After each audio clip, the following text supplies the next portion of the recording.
¿Alguna vez tu propia madre te abandonó y después apareció sonriendo a cobrar lo que nunca mereció? ¿Tú qué harías si la persona que te destruyó la vida llega a reclamar su recompensa?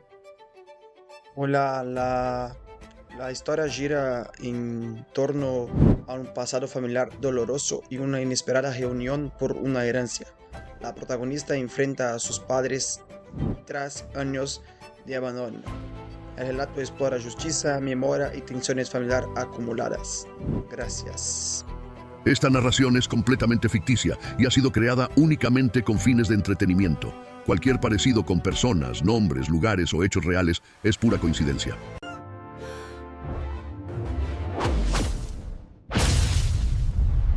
Mis padres me abandonaron a los 13 años y mi tío rico me crió. 15 años después, mi madre apareció en la lectura del testamento esperando millones hasta que yo hablé. Su sonrisa desapareció, la sala se congeló y el notario se puso pálido. La mano del notario tembló mientras alcanzaba el sobre sellado marcado para abrirse solo en presencia de Laura Bennett. Recuerdo el olor de esa oficina, madera vieja, café frío y algo que no supe nombrar en ese momento, pero que después entendí que era tensión. Éramos 8 personas sentadas alrededor de una mesa larga. Mi tío Ernesto había muerto 3 semanas antes. Un infarto fulminante un martes por la mañana, mientras regaba las plantas del patio. Murió solo, como vivió los últimos años. Tranquilo, sin pedirle nada a nadie. Y yo, que fui la única que estuvo a su lado todos esos años, estaba sentada en la silla más cercana a la puerta, porque necesitaba saber que podía salir corriendo si el dolor me aplastaba demasiado. Entonces la vi entrar. Griselda Bennett, mi madre biológica, cruzó esa puerta con un vestido color vino que claramente había comprado para la ocasión. Llevaba el cabello recogido, aretes de perlas falsas y una sonrisa que me revolvió el estómago. No me miró al entrar. Buscó con los ojos la silla más cercana al notario, la más visible, y se sentó como si hubiera estado ahí siempre. Como si los últimos 15 años no hubieran pasado. Como si no me hubiera dejado con una maleta en la puerta de la casa de su hermano, un domingo lluvioso de marzo, diciéndome que ella necesitaba vivir su vida. A su lado estaba Rodrigo, mi hermano mayor. 32 años, el favorito, el que sí se quedó con ella. Me miró de reojo con esa cara que siempre pone, mezcla de superioridad